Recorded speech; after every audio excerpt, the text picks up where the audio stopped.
Dumating sa bayan po ng Binmaley, Pangasinan ng Department of Human Settlements and Urban Development or DHSUD Region 1 upang personal na ipamahagi ang tulong pinansyal sa mga residente na naapektuhan sa Barangay Caloocan Sur ng sunog noong nakaraang taon.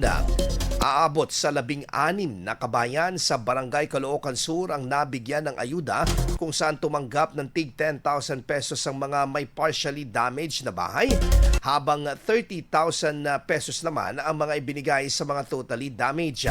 Ayon sa DHSUD, ang naturang pamamahagi ay bahagi lamang ng Phase 1 ng kanilang assistance program. Actually po, this is just the Phase 1 of the assistance of IDSAP-ESS. So Phase 1 is the emergency support. Ito nga po yun. And then second phase, we have yung ating temporary. And then third phase po is yung permanent. So tatlo pong phases yan, transitional po naman. And for immediate relief, ito nga po yung cash assistance po muna. Po ang tinig po ni Dr. Valdez ng DHSUD.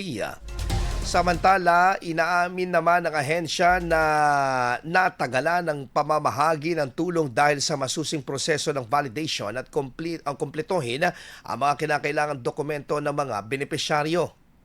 We hope that, sabi nga po namin, the beneficiaries understand that it was not given immediately po. That was last year pa po. However, as we have mentioned, we had to do the field validation. We had to request din po from our central office.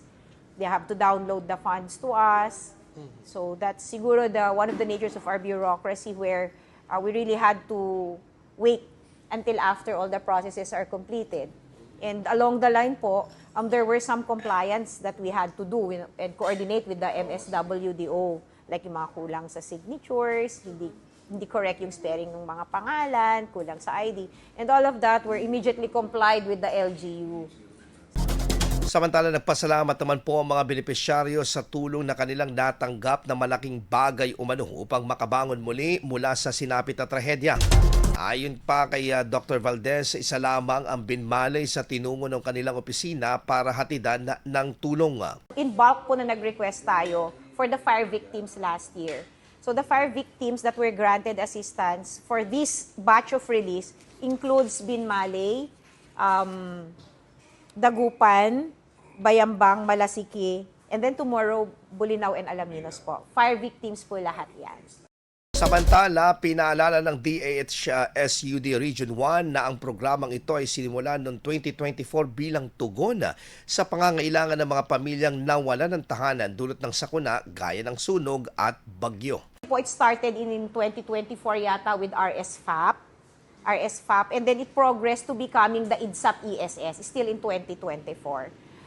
It continues until this year po. Sa ganitong assistance ay kinakailangan ng ipadala sa National Housing Authority or NHA.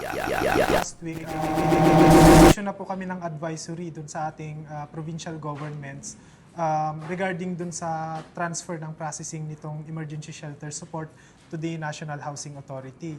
Sinundan po namin itong advisory na to ng mga letters to the respective LGUs. So lahat po ng LGUs later on makakatanggap ng letter na nagsasabi sa kanila na itong ang pagbibigay ng shelter assistance is to be transferred na sa National Housing Authority. With those naman po na may mga existing na request sa amin, yung pong nakapending sa aming opisina, susulatan din namin yung mga local government units at sasabihin sa kanila na yung kanilang request is na-transfer na, na-submit namin sa National Housing Authority. Ang tinig ni Sir Arnold Tangala ng DHSUD Region 1. IFM News. IFM News. IFM News.